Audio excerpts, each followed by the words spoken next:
Hello there, folks. How you doing? It's your friend Phil here, project management trainer and coach. I hope you're doing great. We're going to be talking again, as we have in the past, about the PMP exam and about how to ace the exam, how to pass the PMP exam, especially if you have failed it before. In the past few weeks, there have been emails and comments about failure of the exam. So I want to give you guys some ideas about how to succeed on the exam if you have failed it in the past. If you have failed the PMP exam before, this will help you plan out a roadmap as far as how to succeed. So the document that you want to be looking at to begin tracing your steps back to ask, where did I get it wrong, is really the Project Management Professional Content Outline that I'm showing you on the screen right here. This is the document that you want to download and you want to begin to study and understand the angle that the PMI is coming from. I actually have lots of videos out there based on this document to help people. And I realize the more I train this stuff, the more it's not going to go away. The more the exam failure topic isn't going to go away. See, recently someone said, I failed the exam, what should I do? And I couldn't believe the ridiculous advice people were giving, of what this student should do. Lots of people that fail the exam are not failing the exam because they didn't go for boot camp. So quit giving the dumb advice, go to another boot camp. Some people may have gone for a very good boot camp. That may not be the problem.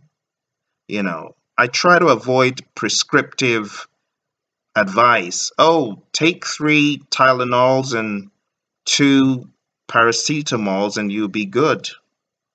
Some of you in the US don't even know what that is. Well, cold medicine is really what it boils down to. We can't prescribe, take this, take that, take the other.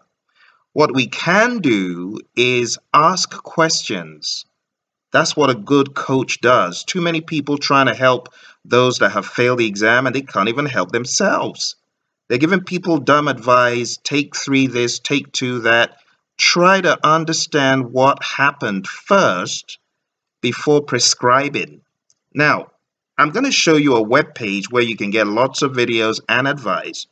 But before I do, I want to make sure that you have done what a lot of people do not do. A lot of people don't take a look at the content outline, and a lot of people do not read the PMBOK guide intentionally. Okay, these 2 things, I've found these 2 things to be a reason for failure in so many instances. It's not the study guide. So quit giving people the advice, go get Phil's good old study guide and that will put him in shape and put you in shape as well. No, it won't. It's not about the study guide, folks. You could read all the study guides in the world and still fail the exam. I tell people you need to go back to the mothership. The language in the PMBOK guide is very different from that in a lot of study guides. And that's why when people get onto the PMP exam, they can't understand the question because they don't even understand the language in the mothership. They don't understand what they're being asked because they haven't gone deep. So to start going deep, folks, I want you to open up this content outline and begin to dissect the content outline bit by bit. So you want to go here, okay? You want to do an analysis of this page. What does this mean? It means that you can bomb your exam if you don't pass initiating and closing. You could bomb your exam 20%, gone, just like that, because 3 processes were not tight. So when we look at why people fail the exam, it's important that we look at a range of possibilities, things that could have happened. Maybe they didn't pay attention to initiating, they didn't pay attention to closing. And that could have gone them over the edge, but they didn't do it, and they failed. Some people, it's executing, that's the problem. They studied earned value all day long till the cows came home, and they got into the exam, and there were only 2 earned value questions. What a waste of 25 hours, you see. So when you look at the exam, it is very important that you balance your focus. You can't put all your eggs into planning, into earned value, into network diagrams. What happens if those things don't show up, as they typically do not, as much as people think they would? That's where all your time went. You spent 80% of your energy on 20% of the exam. That's why you failed it in many instances. So I want you to think, what happened? Take a look at your result, take a look at this, and ask, did I fail initiating and closing? Did I get below target? Did I get needs improvement in initiating and closing? If you did, that could be a huge reason why you failed it. See, executing is only 10 processes, but it's 31% of the exam. That's low-hanging fruit. Some people fail executing and they fail the whole exam. In fact, I've seen instances in which someone only failed executing and failed the entire exam. So it's very important that we don't get too prescriptive when we are trying to coach people who have failed. I know a lot about this because I have coached a ton of folks who have failed the exam. And the reasons for failure and the antidote, it varies across the board. There was a student I had that failed on a Tuesday, lots of below targets and needs improvement, went in on a Saturday, just made a few mental adjustments, a few tweaks, and killed it. Okay? So I'm going to share with you really quick these 10 things. If you take a look at the screen, you see it leads to a page on the Praizion website. I call this PMP failure stamp out. There's the link right there at the top, but I'm going to take that link and post it into the chat later on, and you guys will be able to go there. You know, this particular episode, I know a lot of you have not taken the exam before, but you can learn from people's mistakes. You can learn, what did people do wrong? Well, they didn't focus on the low-hanging fruit of initiating and closing and executing. And they were putting all their eggs into the planning basket, and they failed. You know, you don't want that to happen to you. So anyway, you can take a look at the screen here, and I'm going to walk you through these 10 reasons why people fail, and I'm going to explain this whole page to you, all right? One of the reasons people fail the exam is not because they didn't have books, okay? It's not because they didn't have books. A lot of people have the books. But the first reason here is they took a poor course. What do I mean by a poor course? A poor course is poor not because you paid low dollar. No, it's poor because there is not enough engagement and real world demonstration. In other words, they're not preparing you to face the exam from a situational standpoint. One of the things a lot of people miss out on is how the exam is structured. The exam is a situational based exam. Phil is a project manager. He runs into this. What should he do? That's going to be your exam. That's the story of your exam. It's not going to be, what is the input to this? No, it's not going to be that. It's going to be a lot of situational stuff. And if your course does not prepare you for that, it's poor. It's a poor course. If all it's doing is giving you knowledge and you're seeing the instructor with PowerPoint slides, it's not very helpful. There has to be some stimulating conversation about, what do you do if that happens? Or what do you do if this happens? And there should be the ability to ask the instructor questions. If you're going for a PMP course and the instructor is always telling you, keep your questions till the end of the section, you know, that's a ridiculous course. You probably don't want to be in a course like that. It has to be real world, changing focus multiple times. 1 minute you're asking a question about change. Next minute you're asking a question about closing. Next minute you're asking a question about controlling. All questions should be fair game.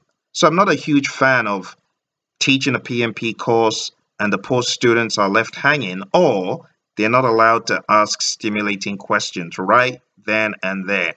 You know, your course needs to be an engaging course that puts you into all the knowledge areas and all the process groups at random. So even if you're studying integration with your instructor, they shouldn't forbid you bringing in other knowledge areas, you see. So I see a lot of people going for courses and it's death by PowerPoint and boom, boom, boom, and the poor students, their heads are shot with knowledge, but they're not able to apply the knowledge. No good. All right. So if your course was not an engaging course, you're not allowed to engage freely with the instructor, ask questions, take it to a real world level, poor course. Okay. And even I'm talking about self-study courses that do not promote instructor engagement. Hey, even on our channel right here, even our non-students, we want to engage with them. We want them to ask questions because we know that other students are going to gain from it. So ask questions, be allowed to ask questions. And if the course is a death by PowerPoint course, that could be a reason. Maybe you were given false hope and you didn't go back and do what you should. All right, second thing here, lack of studying and lack of preparedness. Some people, they study, but they don't prepare. They're just going through the motions of reading a book. That's not going to help. To study, you're going to have to hit the pause button when you watch that video, or just stop and think. What do they really mean by this? What do they mean by work performance reports for real? What is in it? What does it really look like? When you really prepare, you have to hit the pause button and you have to slow down and you have to think. See, studying is not just reading or watching. It's also about thinking and note-taking. Have you really let that stuff marinate? You see, you got to let it marinate. Next one is not knowing what you are getting into. Some folks are amazed. They get into the exam. They're like, wow, it's so situational. I don't even know where I am right now. I don't even know which process group I am. You see? And not knowing what you're getting into can be cured largely by reading this right here, the content outline. When you begin to dig into the content outline, domain by domain, you begin to see what the PMI are testing you on. They're testing you based on these tasks, you see. So for those people who have taken the exam, let's assume you jumped into the exam, you got your results, and you realize, wow, I got below target on this and this and this. You know what you need to do? You need to download this freely available Excel sheet. This is freely available at the link I am about to chat in. Now, I don't want you to lose me here. If you are watching, don't go there right now, but you can go there later on. I'm just going to slap that into the chat box right there. Okay. If you go to that link, what you're going to find is an Excel sheet right up here. It says PMP recovery plan. If you click on that, it's going to be a zip file that downloads for you. You see it downloading over there. Open the zip file. Okay. When you open the zip file, you'll be able to download that Excel sheet, and this is what it's going to look like. Now, this Excel sheet, there's really nothing out there like this. There has not been anything like that out this. I took the time and the effort to comb through the content outline, task by task, domain by domain, to find out what exactly is the PMI testing you on. What is the PMI up to here? So they throw out some arbitrary task 1, in initiating. But what does it really mean? Which processes did I bomb if I bombed it? Take a look at task 2. It's red, right? It's red because I bombed it. Yellow means I'm right there in the middle, and your exam result shows you this. It shows you yellow for middle, you're right there in the middle. Red means you failed the task, and green means you passed the task. I have gone through this painstakingly, and I want to give a huge shout out to Maddie for putting the initial version of this together, taking the pain to do that, and now a lot of students are benefiting from it. But the next thing I did was begin to list out what exactly is in this task. So let me show you what I mean really quick. If you go to a task in the content outline, let's go to task 1 again, and it states perform project assessment based on available information, lessons learned from previous projects, and meetings with relevant stakeholders in order to support the evaluation of the feasibility of new products or services within the given assumptions and or constraints. So let's assume you've taken the exam and you failed task 1. Well, this sheet will help you narrow down what you need to go study. You see, in this case, it's yellow, which means this fictitious student was right there in the middle. But let's assume it was a red.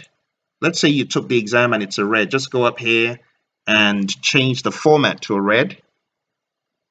And that means you need to go back and read these areas. See, task 2, I also bombed. I got low. That's what that means.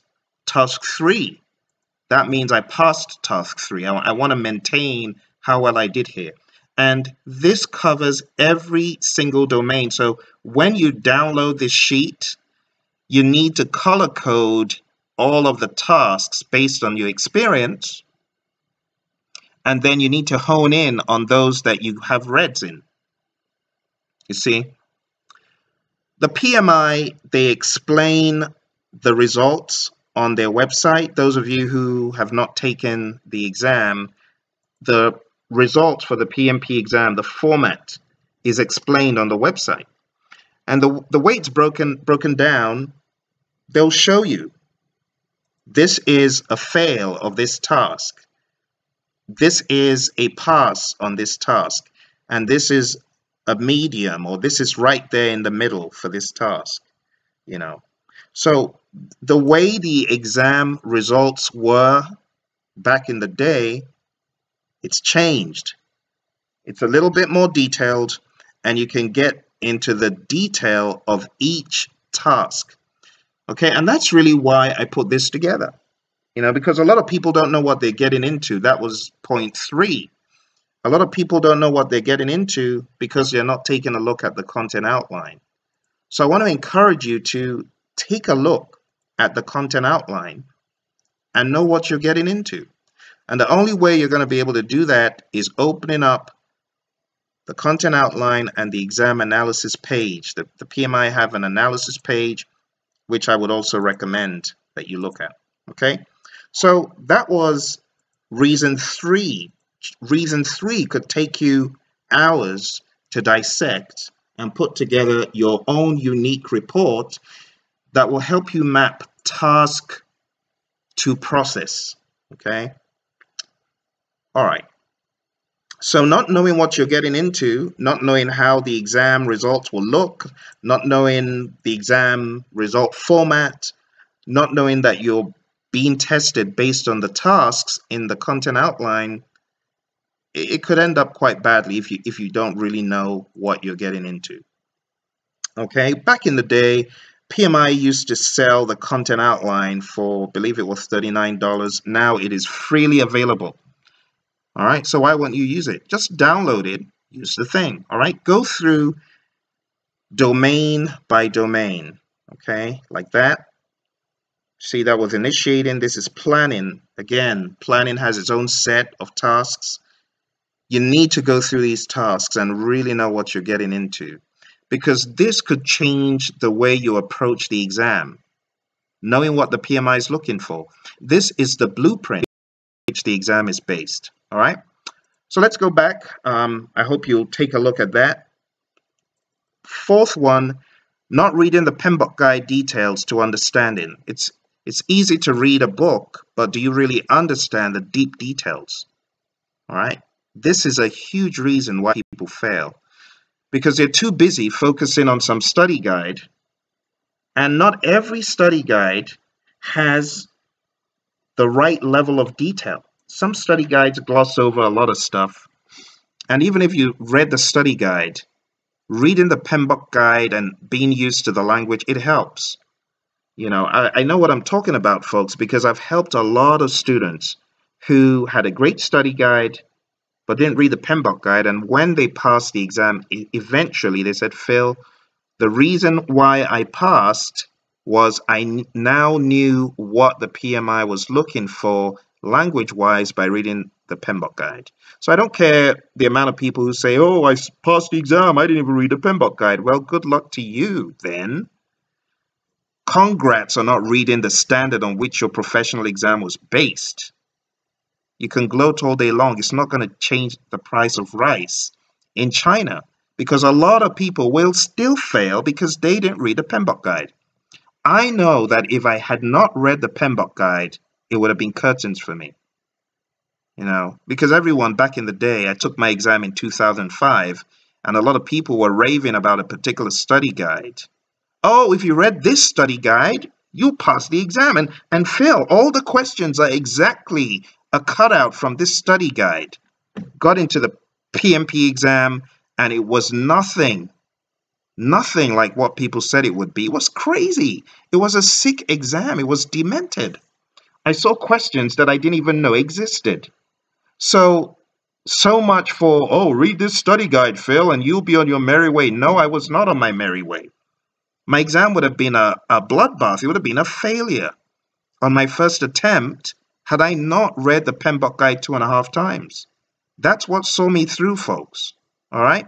So I want to encourage you, if you have failed the exam and you have not sat down to understand the PMBOK guide language, and you've not sat down to really dissect what is in the guide, you might want to do that. All right? So this point right here, let me just make it bigger. Not reading the PMBOK guide details to understanding. Not just reading, understanding. For you to be able to dissect why this thing is a tool and technique. Why am I getting this out of the process? Why do I need this to work the process? I talk about my getting good with the PMBOK guide. What am I doing? What am I getting? What am I using? Where is it going? Why is it going there? You see, if you're not at that level of consciousness, you are at risk. Because the PMP exam is not going to come at you with the namby-pamby, you're working on stakeholder management. What is the input to identify stakeholders? No, they're not going to give you that. They're going to give you a situational question, and they're even going to mask what the stakeholder register is. They're going to mask what the stakeholder cube is. They're not going to be as kind to tell you what salience is. You're going to have to decode, oh, they're talking about the salience model. Oh, this is clearly a power interest grill. No. This is not power interest. This is influence impact. You're going to have to read to understand. That's what I'm getting at.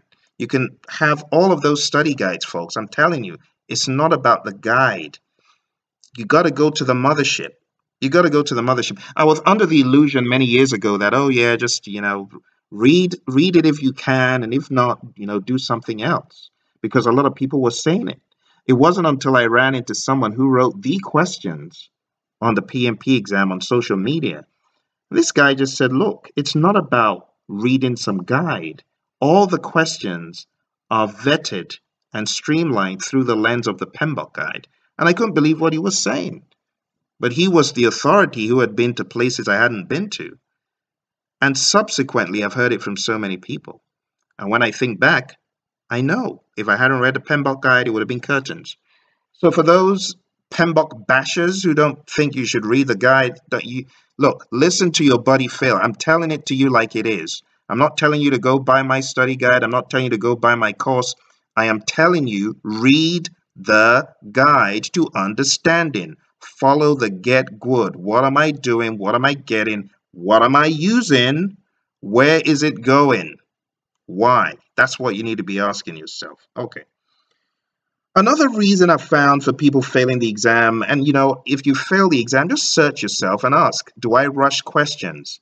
I tell students, look here, you're not going to get brownie points for finishing a 4-hour exam in 2.5 hours. It's useless. What are you going to do with the time?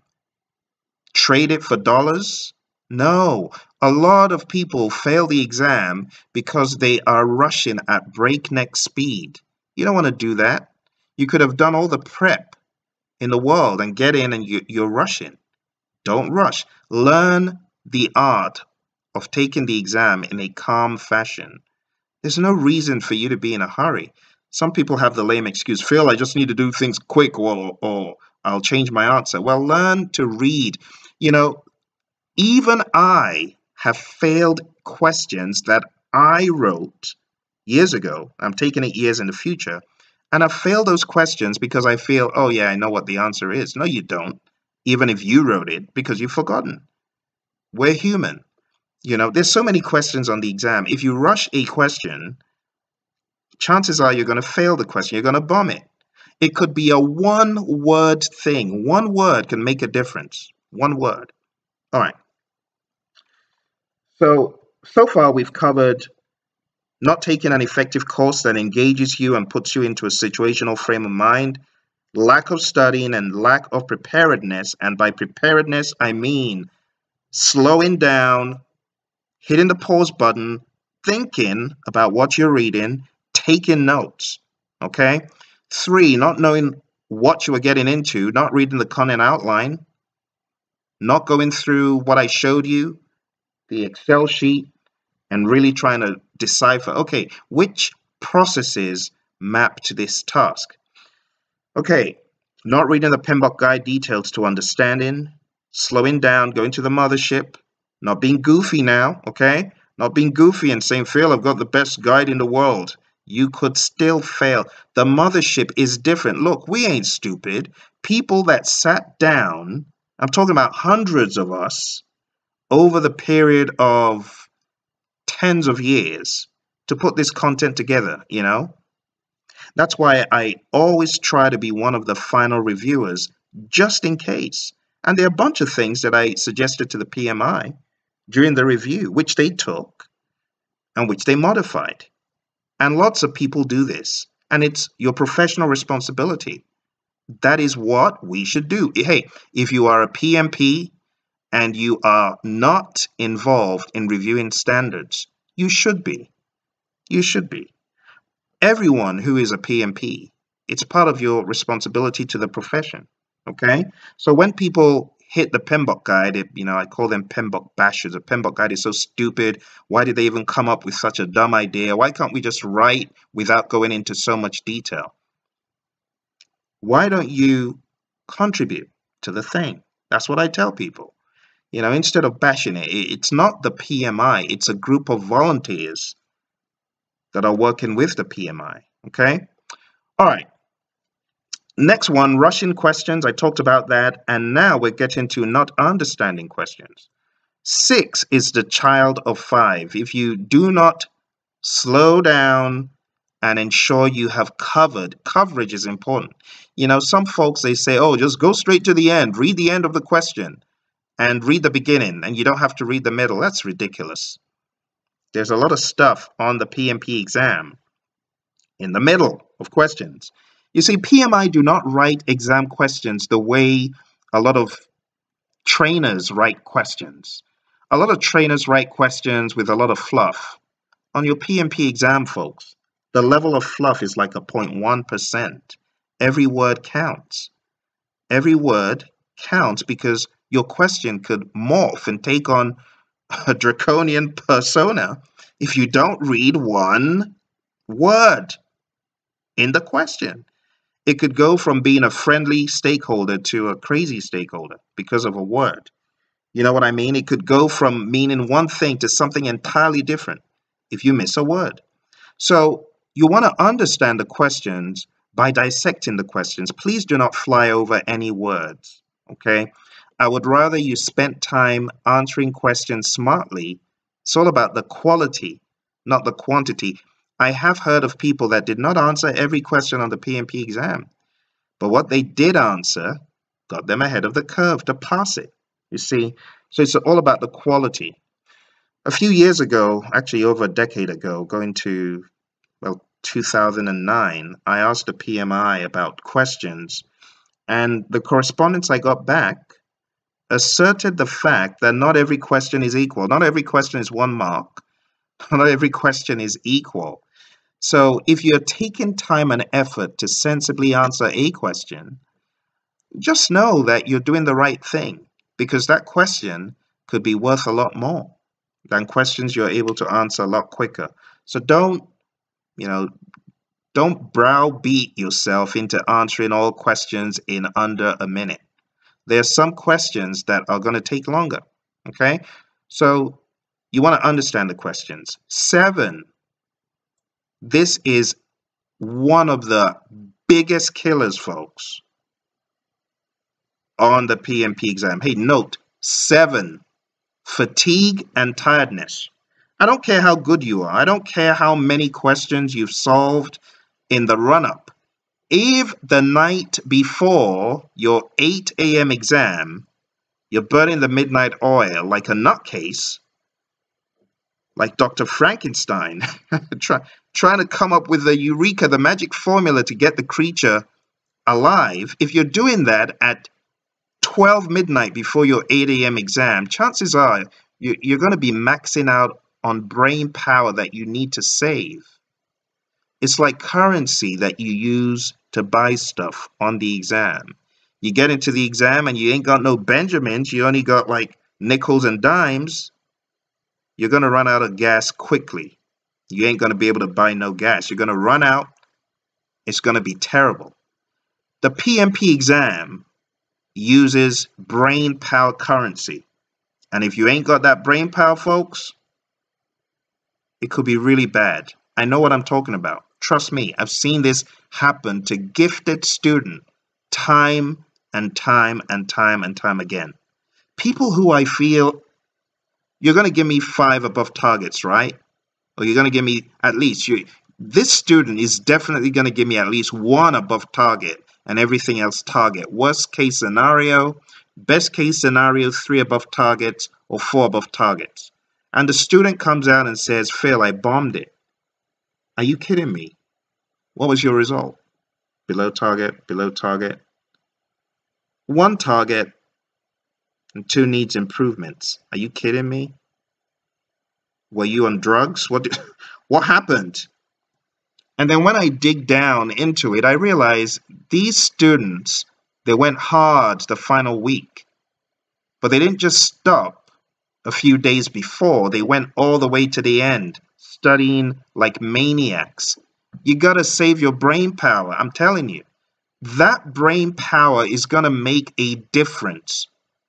You're trying to solve a 1 gigabyte problem and you've only got 1 megabyte of RAM because you maxed out your brain power the night before. Do you know that studying hard requires brain power? So if you're one of those folks who went hard and you just studied all the way till 3 in the morning, that does not help, folks. What you need to pass the exam, you already have it the day before. Like 8 a.m. in the morning, the day before. I'm talking about not even studying the day before. If you have what you need to pass the exam, you already have it. I don't subscribe to the manic studying the night before. That is a killer. And I've seen it happen. I talked about the student who I'll just call Jay, who studied, went into the exam on Tuesday, got below targets and needs improvement. What did he do Wednesday, Thursday, Friday before getting into the exam on the same week, the Saturday? What did he do? He took it easy. He took it easy. He said, Phil, now I've been into the exam and I know what it's all about. I just know that I couldn't think straight, Phil. I want to take it again on Saturday. Totally supported him. Said, I'm behind you, man. Just make sure you don't do anything crazy on Friday. And he listened and he went in. And what happened on the Saturday? 5 above targets, folks. 5. You see, this is why I tell people, don't be prescriptive. Don't say, oh, it's that study guide of yours that did it. Or it's that course you went to with Phil that did it. No. In this case, and in many cases on the PMP exam, it's lack of brain power. To answer questions on the PMP needs brain power. So if you're going in with 0.2 of what you normally have, it could be horrible. So I've spent a lot of time on 7 because I've seen this across the board. I've seen students, I feel, you should absolutely have killed it. What happened? Did you go crazy the night before and they've got that look of you caught me? You see. So fatigue and tiredness is a killer. All right. Number 8, nervousness. A lot of people are typically very nervous test takers, and those folks need to look for my video on how to deal with test fright, test anxiety. I have a video of that on YouTube. If you can't find it, just let me know. If you go through the page and it's not there, I will post it so that those folks who suffer with that will be able to learn a thing or two. But nervousness, folks, you got to be intentional about this. And I've got a whole video on that. You have to be intentional about tackling your exam nervousness. That is not something we can cover in 2 or 3 minutes. I went several minutes talking about this on YouTube. So you want to look for that and listen, okay? It's a killer, though, I tell you. Being nervous, you could be the best student ever, but if you got that test anxiety, that test fright, and you haven't dealt with it, it would be quite unwise to go into the exam for a second time hoping that you're going to overcome it on the exam. No, you're not. You need to do it before you get into the exam. All right, so if you suffer from test anxiety, nervousness, I want to encourage you, sort it out before your next attempt. Okay, go for coaching, training about that aspect. All right. Okay, 9. What is the 9th reason? The 9th reason is easy mock exams and not enough challenging questions. Some people they're so deceived by the so-called free test questions out there. And, I'm one of those that preaches, hey, be careful. Don't go around taking ridiculous test questions that are from free banks that were created eons ago. I mean, some people still have verified scope as a process in a lot of their questions. Some people still have close procurement in their questions. Those should not be appearing, folks. That is from a previous edition. So if you're really serious about your PMP exam and the $555 you're spending, you might want to think about some insurance. And the insurance, I'm not talking about going to Allstate or Geico. I'm talking about ensuring your exam experience with some sensible test questions, some bulletproof test questions. If you're taking test questions where you're king of the hill constantly on 80s and 90s, even for questions you've never seen, I want you to question how bulletproof those questions are, because on the real exam, it's very, very hard, for many people to just whiz through the questions without thinking. Of course, people do great, just like Jay, who I told you about, who got 5 above targets. But not everyone gets 5 above targets. A lot of people, the average test taker that I know of, barely makes 1 above target, you see. So the average test taker may find it challenging on the PMP exam to the point of using at least 3 to 3.5 hours for the first comb through. You see, so taking easy mock exams and going all goofy with free stuff online, hey, it's your friend Phil telling you, don't do that. Don't go crazy with free mock exams, because a lot of the free stuff out there is from the dinosaur ages, folks. And the more you get confident with these questions, the more it's going to make you think you're ready, whereas you're not.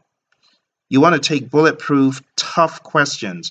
I also want to encourage you, take questions that are done online, because the stamina that you need to look at your computer screen for hours on end is quite much. You see, looking at your computer screen, writing, and then taking a look again and thinking, it all adds up. It all adds up. Okay? So I want you to make a concerted effort to look for challenging mock exam questions. Okay? On our course, our full-blown course, our mock exam questions are extremely challenging and right up there in the zone with those questions on the real exam. And this I know from a lot of students. We've been collecting data for going to a decade now. In fact, once upon a time, we had a namby-pamby mock exam, and we thought we were doing our students good until our students began saying, why are you doing this to us? Why are you giving us all these easy questions? What we experienced on the real exam was a nightmare, was a bloodbath. That's the kind of feedback that made us reinforce our mock exam over a decade, going to a decade ago. 2009 was when it all started happening. So 2010, we started collecting data and making tweaks and observing how many students pass our mock exam on the first try and how many of those students pass the real exam on their first try. And that number is in the 99s point something. You see, we've only had less than a handful, in fact, less than I can count on my 5 fingers, who passed our mock exam and did not pass the real exam on their first try. There have only been a couple of incidents in the past decade where I remember that happening, you see. So what I'm trying to tell you folks is, if you're going in for the real exam, do not rely on the namby-pamby stuff that's out there. Okay, enough said. I'm in broken record mode. Let me go to the final one. Last one is preconceived notions about the PMP exam. Some people just think the exam is going to be in a particular way, or they believe particular things about the exam that are not true. See, all the questions on the exam do not carry the same points. And of course, you know about pre-test questions, but I'm not even talking about those. I'm talking about from a pool of the remaining 175, you cannot look at all of those from the same lens, you know. Another misconception, some people think they know the passing score for the PMP exam, and people think, oh, it's 60.5 or it's 61. All of those are big fat lies that are not true. So anyone trying to sell you on all of these preconceived notions, oh, if you read this book, you're guaranteed to pass. No, you're not. You're not guaranteed to pass by reading some goofy study guide or going for some course somewhere. I don't care how good it is. You're guaranteed to pass by doing everything it takes, and everything it takes differs student to student. I often talk about Parmeet Singh. Parmeet is one of our A-list PMP exam students who took our course on a Thursday, Friday, Saturday, Sunday, went into the exam on Monday, boom, killed it. How is it that someone can study for 4 days and pass the exam? Because it's a different scenario for different students, folks. That's all I'm trying to say. All right. So anyway, finally, it says, you first need to unravel why this happened. The following videos will help you. After you figure out why, this is important, figure out why, then you can begin pursuing additional training and coaching that your specific needs require. Okay? So we got a video here, exam results analysis. Got another one here, boss up from failure to above target. And I believe that's one of the students I talked about. Yet another story of a student who failed the exam and in a few days did some stuff with some of our content and ended up passing the exam. A few mental adjustments. Another one on why people fail the exam. Another one stamping out failure on the exam. PMP failure annoyances. I mean, there's so much stuff. But down here, don't miss the bottom of the page, because at the bottom of the page, There's some major gold, folks. Major gold. Hey kid, how you doing? It's good to see you. I know that you're gonna do it. I know that you're gonna kill it. I know you can. I don't have any limiting beliefs about your ability to succeed. I know you're smart. I know you're gonna do it. Puneet. Puneet says, I did everything you listed. I did before the exam and bombed it. You mean you did all the bad things, or did you do the good things and you bombed it? Let me know. Chat into me, Puneet. Let me know how your exam panned out, whether you did what you should. And if you did those things, I want to challenge you to come study on this page. It is totally free. These videos, they're all free. You see, there's one on initiating, one on planning, how to ace planning, one on executing.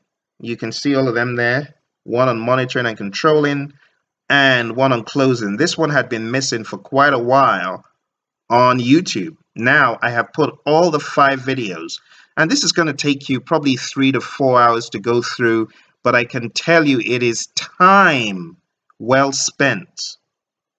If you really want this certificate, folks, put in the time and effort to study with me. You see what I'm saying? I know exactly what I'm talking about because I've helped so many students overcome this hurdle, overcome this hump. And I decided, why not just put this stuff out there and anyone who needs the help can get it. I ain't even charging you a dime. I'm trying to help people because I know the pain in failure. There was an exam I tried to pass a long time ago. Tried it time and time again. It was a Microsoft exam, but it wasn't conducted by Microsoft. And it almost made me go up the wall in my head, drove me up the wall, drove me bananas. Until I sat down, I said, okay, I'm going to take the even more difficult exam from Microsoft themselves. And I had a strategy and a plan, and I was determined. And I went in there and I aced the exam. But I had failed the exam not once, but twice. So I know what I'm talking about. I know what failure stinks. It stinks, folks. You don't want to be there. It makes you so irritated and angry. And especially when your career depends on it. I was taking this Microsoft exam because I wanted a break in my career. I just wanted to move, wanted to change my state. And I kept failing that stupid exam until I decided, okay, I'm going for the real deal with the big boys themselves, with Billy and his cohorts at Microsoft. I'm going to take this one and I'm going to ace it. And I came out with a plan, left no stone unturned, and I was able to get that certification. So I know what failure is. It's not nice. It stinks. It's not somewhere that you want to be. Now, failure is good when you learn, why did I fail? And that's exactly what this is. I want to help people to analyze, why did I fail? Okay, so again, folks, you want to look at that content outline. You also want to go to this page that the PMI has put out there, and this is what I was talking about. Your exam results, you can see it's going to be broken out like this into the 5 process groups. The reds, which you don't want to see, means need improvement. The yellow is below target. You don't want to see that either. And then you've got the closing, which is target. Above target is not featured on this pie chart. For you, you want all of them to be that deep green color above target. That's what I pray and hope for you guys who are going to be taking the exam shortly. Also, when you log into the page, you can see the name, fictitious name there, but it will show you how many retakes you've got, how many days remaining to take the exam, and PMI are trying to help you. They say, next steps for success. Plan your timing carefully. You worked hard to prepare for this exam, so take a break and refresh. Plan your retest soon so you don't lose momentum, but allow yourself some time to decompress first. And, like I told you, that student who I fictitiously called Jay, his decompression time was between Tuesday, when he failed it the first time, till Friday. And Saturday went in and boom, and he goes from all reds and yellows to all solid deep green. You see? Next one says, network with peers. Posting a question or starting a discussion on projectmanagement.com or LinkedIn can yield new insights. So even PMI know this is the story I've been singing for eons. Get on social media, keep your ear to the ground, listen to what people are saying. Okay? But hey, always come back to this channel and say, Phil, this is what I heard. Is it true? Because your boy Phil is going to drop you some gold. Okay, I'm just going to tell it to you like it is, whether you've signed up for our course or not. A lot of people are subscribed to this channel, but they're not engaging. They're not engaging with us. They're not asking questions. You're losing out. Ask questions, okay? And you will get answers, okay? Oh, Puneet said all the bad things. All the bad things is what I did. So, Puneet, are you going to take it again soon? Or have you taken it and are you now a boss? Tell me. Put it in the comments. Let me know. All right. Consider a study group or mentor. Someone who has passed the exam can provide you a wealth of advice. So one of our previous students, Camille, she has been trying to help people by offering mentoring and coaching for people who had failed. I mean, that's awesome. And now you may not even want to do that as a full-time thing, but if you are a PMP, I want to encourage you. When I am dropping gold on YouTube, how about you encourage someone by sharing one nugget of how you kill the exam? You're PMP, but that doesn't mean you need to stop engaging with people that are trying to pass. Like I give the example of how I needed someone to help me, and there was no one except the guy I was buying this book from, and the guy didn't really want to help. Thanks for nothing, buddy. that was 05. But for you guys that are PMPs, I know you care about people. Help people. Drop some gold nuggets. Tell them they can do it. Come onto these calls when I'm on them and give some encouragement to these students. It goes a really long way, I tell you. I can't count how many students. It's a student, Andy. Andy, when we did the Savage on Saturdays, he came back repeatedly. Heather came back repeatedly. Camille came back ad nauseum. Emily, one of my students who I mentored and coached to kill the exam on a second time. I mean, these are folks I know I can depend on. Hey, I want to depend on you. Come on these calls, drop some gold, drop some wisdom, drop some pointers to help our friends that are trying to get certified. I can't do it alone. I mean, I'm even saying, okay, if you don't want to go into opening up a channel, some people say, Phil, I'm kind of nervous about starting a channel. Okay, if you can't start a channel, how about you just encourage someone, motivate someone, with a few words of encouragement, okay? Perhaps after they've gone through this Excel sheet, you could give them some pointers. I mean, that's how people connect. You need to connect to be able to get help, right? These folks need your help is what I'm trying to say. Those are my PMP dons and barons and bosses and baronesses out there. You need to help people. Help people. All right, next one says, find a registered education provider. These trainers are skilled in helping you. Praizion is an REP, and I'm not here to sell our solutions. But I want you to know there's a ton of ridiculous courses that don't help people. And if you're looking for a course to help you, you need to go to the Praizion.com site, this one right here that I gave you that link to, and you need to go to Praizion.com and check out our courses that are there, okay? So that's PMI giving you this advice, and then PMI says, search for online resources or apps, and I'll just say, tread carefully with this, folks. Oh, well, they use the word credible, but tread carefully. Look for credible practice exams. That's the distinguishing word.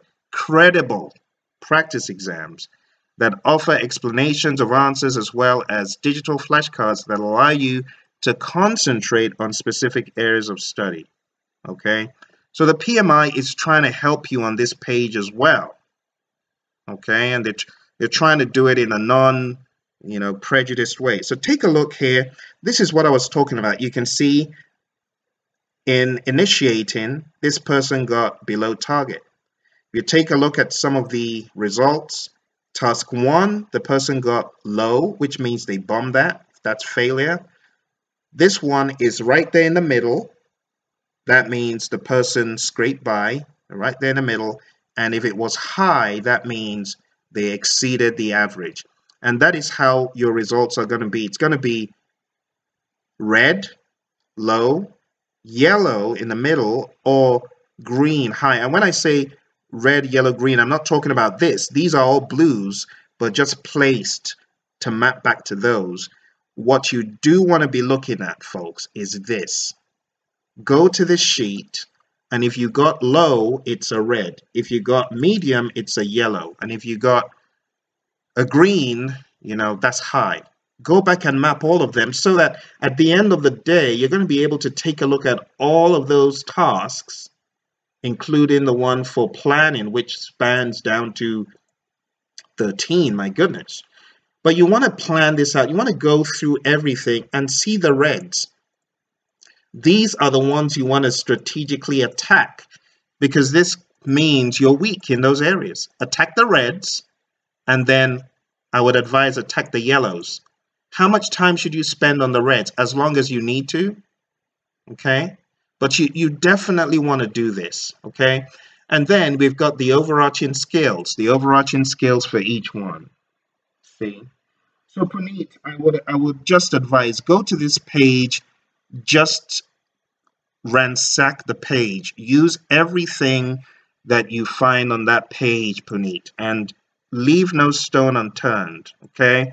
And if you got questions, things that come to mind that you are not sure about, you will be doing yourself a lot of good by asking the question, okay? And you'll also be doing our colleagues and friends trying to get certified a whole lot of good by asking those questions, okay? And going through these videos. Watch the videos, seriously. Right here on YouTube, a lot of these videos, these first videos that are on YouTube, a lot of folks have gone through those and used them to craft a plan of attack, because you can't do this thing alone. You need help to do it. All right, so that's PMI's page, where they give you an idea of how your exam analysis will look. And there's also the overall exam result, which you'll get right out of Prometric. As soon as you get done, they give you this sheet, and you can see, are you right on target, or are you far above target? Or hopefully not towards the left zone, okay?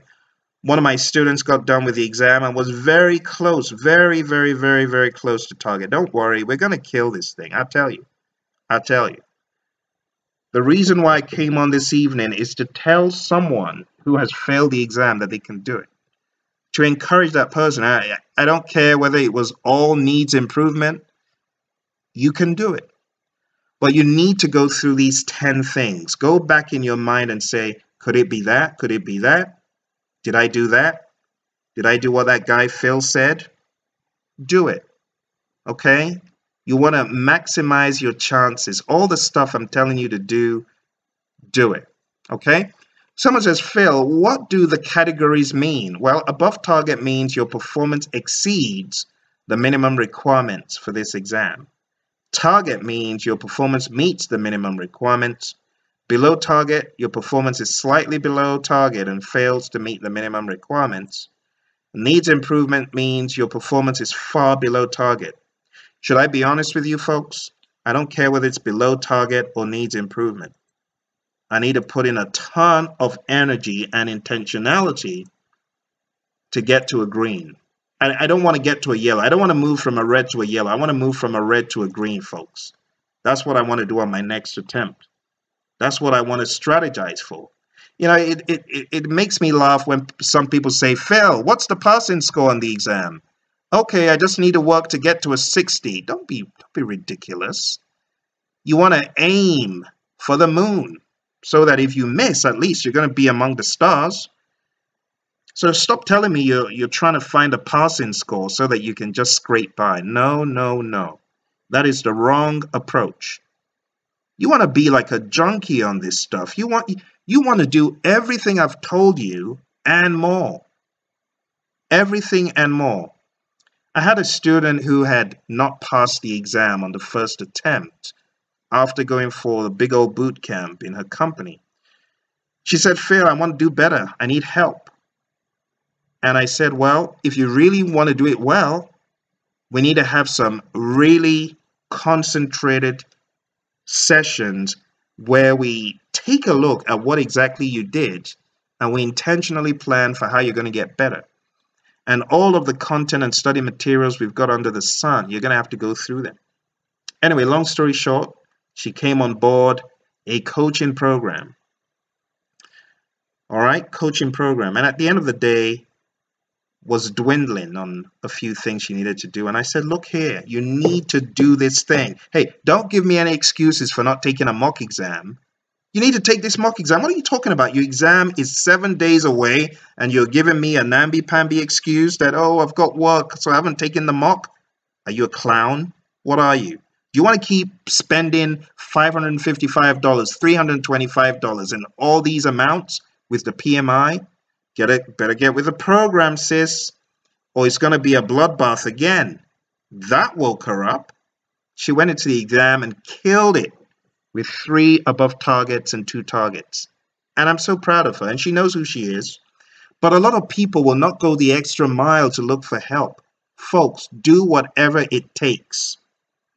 Sometimes you need a coach to kick you out of that proverbial seat of comfort to get your head right. If that's what you need, find hey, I'm not even saying sign up with Phil. I'm saying look for someone that really cares about your success and hold yourself accountable and say, I need you to just drum a little bit on my head when I'm going into the goofy zone. That's all I'm asking. Find someone that you can be accountable to. It's simple. Someone who will ask you questions and someone who will make you think about your life. You know what I'm saying?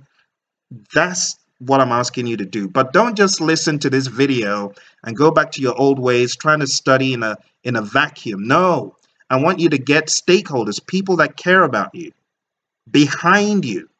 People who would ask you, have you done what that guy told you to do? You told me about this nutcase called Phil on YouTube that's telling you to do all this stuff, but have you really done it?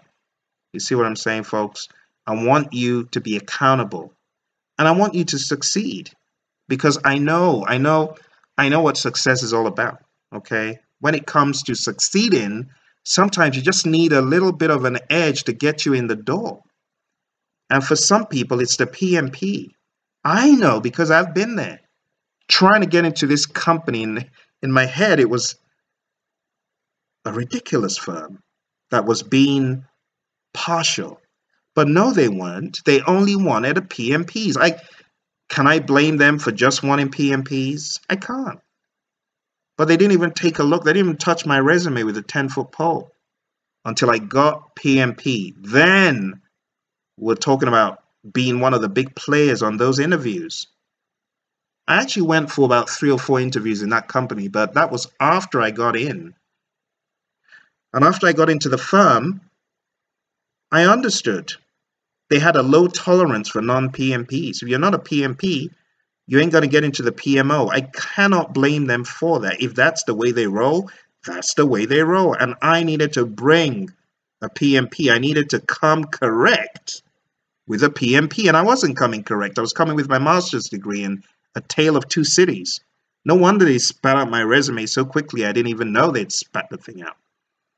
So, folks, if you are in that place where you're looking to elevate your state, to get certified so you can move to the position, to the company, I tell you, my intuition was actually at play, because getting into that company, it changed the way I thought about project management, changed my life, you see. And some of you are there, okay? I know what it's like. I'm on your side. I want you to succeed. So I'm asking you, do everything it takes Go from end to end. Fill out this sheet, okay? Fill out this sheet. Go through all the stuff I've showed you here, okay? Master it. Know about it. Read the guide. Don't listen to people who tell you, oh, you don't need to read the PMBOK guide. Look, those are your enemies. Run away from them as quickly as you can, okay? You know, I've got a lot of students who say, Phil, all I did was read your study guide. I'm like, you're lucky you're PMP, because I would have brought out the proverbial cane, the PMP cane, to teach you a lesson. How dare you not read the guide? What's wrong with you, you know? So read the guide, folks. Please read the guide. Read it. And understand the detail. It's one thing to read, but it's another thing to prepare and understand. Okay? I want you to be a professor of this. Hey, I want you to school me. I'm the coach, folks. The coach is not as quick as the boxer. You're meant to be taking me for laps around the boxing ring. I'm supposed to be running out of gas with you schooling me, teaching me a lesson. That's the level I want you to get to. All right? Enough said. I wish you all the very best. Puneet said, videos are my next step after completing the Excel sheets. Very good. I wish you all the best, Puneet. Don't stop, all right, till you see those above target, above target, above target, above target. All right, that's what I want you to get to. Anyone got any questions before I hop off the call for tonight? Questions? Comments? Concerns? It's not time to be cute, folks. This is not the channel where you're shy. This is where you ask questions so I can help you, or so someone on the call can help you. All right. Thank you all very much. Appreciate you. I wish you all the very best. And as there are questions, send a message. I'll be more than happy to get back to you. All right. All the best and bye for now.